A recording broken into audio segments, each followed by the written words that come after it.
Hello YouTube, this is William. I'm going to do a short video explaining the design of the WCSK.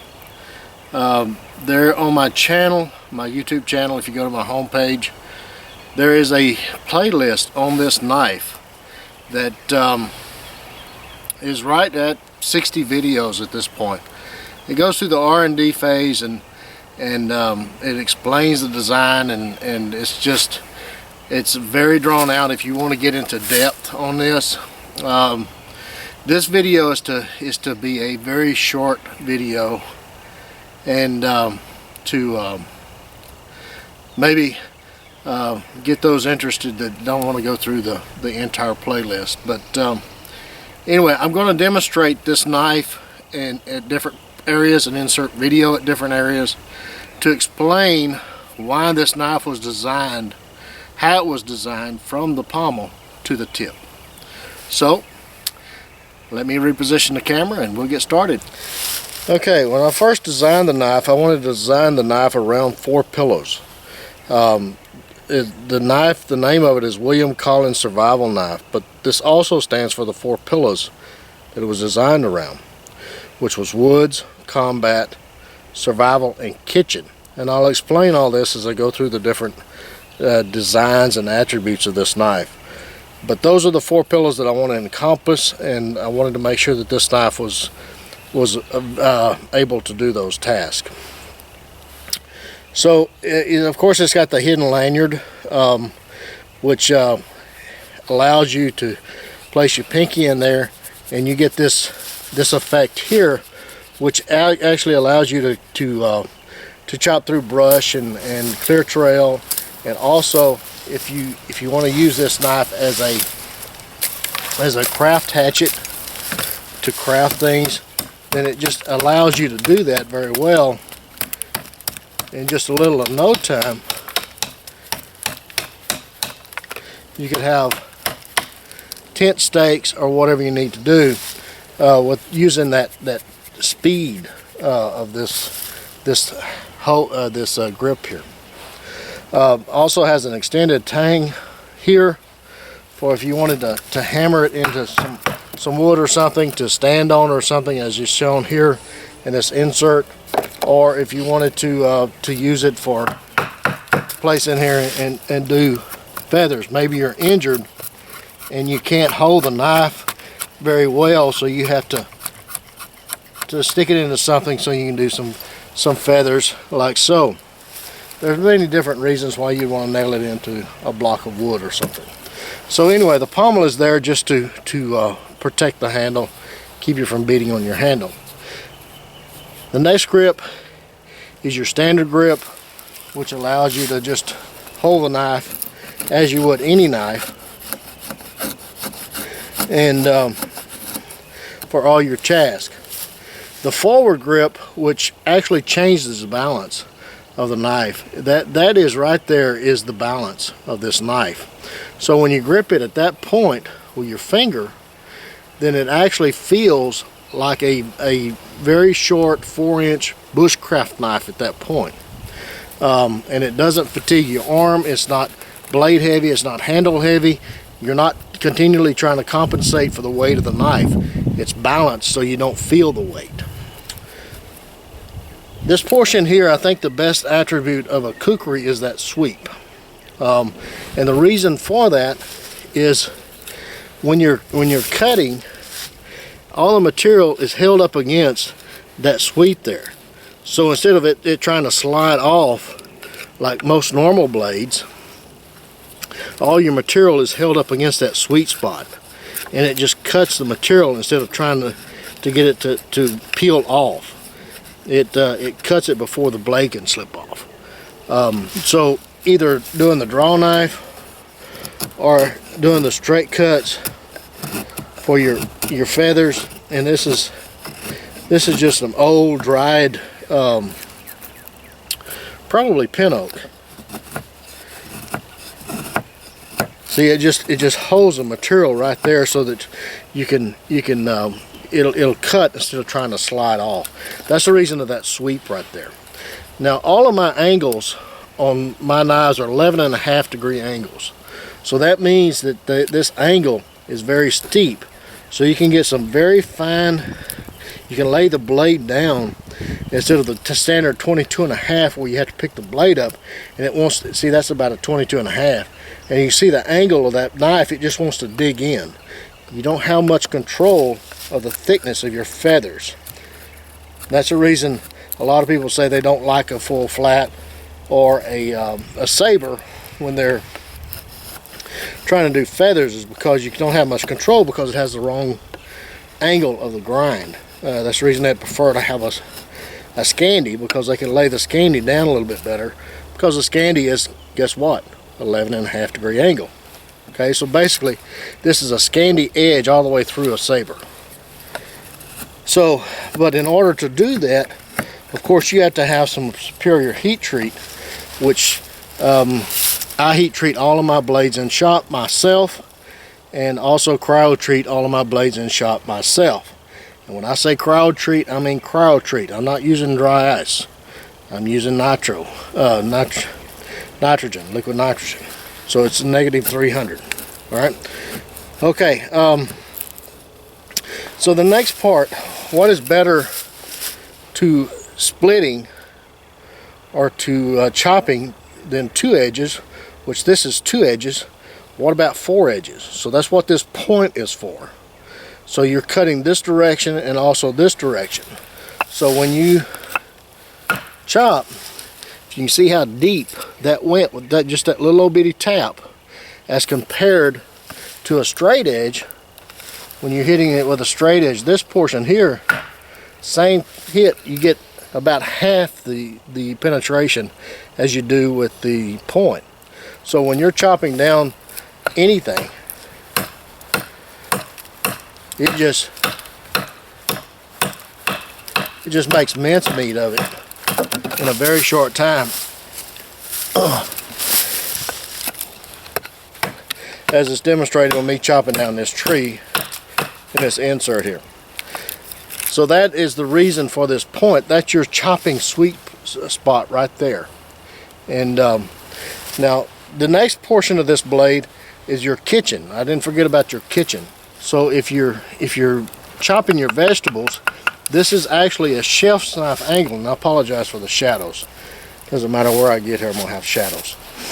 But this is your sweet spot for your kitchen, because your hand's out of the way when you're chopping vegetables, slicing things, or whatever. That's your kitchen portion. Also, you have your belly here for your skinning, and as demonstrated here with Pano doing this buck, it skins very well when you're going down removing that hide from the carcass.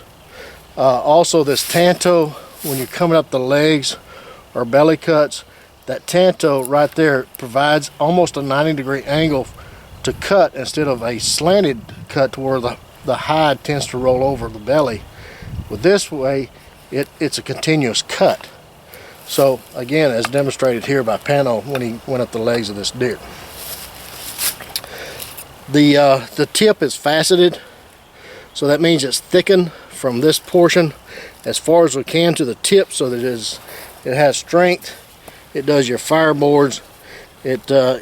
Your tip is reinforced, and for those fireboards and penetration and stabbing and self-protection and all this other stuff. And then also this kukri sweep is there for self-defense and as a combat role. Now the spine is a 90-degree spine all the way through, so it is sharp, so you can get your fluff in just a little in no time. See there? And it also has this little hook here, so that your ferro rod is concentrated in that one area. And this wood is wet, so I don't expect it to light. So we've been raining here for seemed like years. But you can see it's concentrated right there in that one area. So let's see if it's a little bit drier, it would bite. But it concentrates all your sparks in that one area. Now, let's talk about some of the aesthetics of this knife. All right, now all of these knives are come from my shop. They're handmade, and no knife is going to be identical to the next knife. They're all going to be just slightly different here and there. The grinds are going to be slightly different. The tips are going to look slightly different. I mean, it's not computerized by CNC machines and all this other stuff. It's all done by hand. So in order for me to get the grind lines to semi work out and the tips to come into that the way that they should, then they're going to be slightly different. You're going to have some that's going to have a little bit of heat treat on them. You're going to have some that's going to have a little bit shorter tip. Some's going to have a little bit longer tip. I mean, it's just going to be variations here and there. You're not going to be able to tell it unless you lay two knives side by side. All right, then you'll be able to see the differences. It doesn't affect the performance of these knives. It's just an aesthetic issue. Okay, so again, knives made to work. They're not made to put on a shelf. All right, and look at and say how pretty they are. That's not what these knives are designed and made to do. They're made to get out there and work hard for you. All right, so I make all my spines 90 degrees. They're sharp all the way through. And the reason I do that is because it's easier for me to put that on and you to take it off than for you to put it on there, okay? So if there's an area of the blade that you don't want a 90 degree spine, then you can take some emery cloth and just round those edges off very easily, okay? So that's something that the customer can take care of. It's more difficult for you to put a 90 degree on there than it is to take it off. Again, that's what I meant by that. All right. Now the bow drill divot, you're going to notice that the bow drill divot is not centered, and that's for a reason. The reason for that is your palm is not centered. So when you're grabbing the knife, instead of having that bow drill divot hit you right there in that spot there and causing a blister, it actually hits you in the hollow of your palm. So it's off center for a reason. Okay. I had one guy want to return a knife because it wasn't centered. It's not centered for a reason. Okay. Again, everything about this knife is done on purpose. All right. It's not done half-heartedly. It's not done without thought, without reason. It's done on purpose. Okay, so if it looks different to you, you might want to ask a question as to why. All right, so I'm just covering the highlights of this. This knife went through almost 4 months of R&D and development with me and Blackie Thomas and Dan Lutz. I designed the knife. I tweaked the knife here and there, and they sent it out to those guys. They used it and said, okay, you got something here, or you need to change this here, or something like that. And then I would redesign the knife, send them another prototype. So this knife was in development for a while. It's not just something I throw together and said, hey, that looks cool. This thing was designed for a purpose. Then after it was designed and we said, yeah, that performs the functions that we want it to perform, now we'll see what it looks like. How it looks was an afterthought. Okay. I think that about covers the knife. Again, there's more things in depth of me showing this knife, showing the bow drill in action, and actually the bow drill, again, it has a double divot. It's not a single divot. Again, that was something else somebody complained about. It has a dual divot. Well, yeah, it does on purpose, because your spindle, when you have your spindle in there, it fits better with that dual divot than it does with just a single concave divot. This is really shallow. This one's deeper, and the spindle fits better and rides better and twists better without less friction. Okay, for a reason. All right. Okay. I don't know of anything else that I can say about this knife other than this knife is designed to be urban and woods. It's a survival knife for any situation you may come across, whether you're in town or in the woods. I keep one in my truck with a little kit. I think that this is a knife that should be in every bug out bag, get home bag, whatever bag that you may have or need for your area and your requirements, I think you should have one of these knives with you. It's 3/16. You can get this knife in 01 or AEBL stainless. And again, there's a stainless playlist on my website if you don't know about AEBL and the torture test we put it through before we determined that this knife could handle AEBL, or AEBL could handle this design. So my AEBL is not like everybody else's, so you can't compare AEBL and say, well, I don't like it. You have to see the test that we put it through. My heat treat is completely different. I threw away the book on heat treat and developed a new heat treat just for this knife. And people ask me what would I prefer. I mean, the one I use is 01. I just like 01. Now, our tests show that AEBL holds about an edge about 30% better than my 01, which is phenomenal. And it actually is about as easy to sharpen as 01 because AEBL is not like the other stainlesses out there. It has K2 carbides, and I don't want to go into the molecular structure of it and everything, but it has K2 carbides, which makes the blade easier to sharpen than stainless is supposed to be. It's a different animal. And if you don't believe me, Google it, and everybody else is discovering the same thing if it's heat treated properly. Okay, so with that said, I hope this is a shorter version. Instead of looking at 15 or 20 videos, maybe this can give you an idea of why this knife looks the way it looks. It was designed for a purpose, and that purpose is to not reinvent the wheel, but to make the wheel smoother, better, easier to use, less friction on the highway.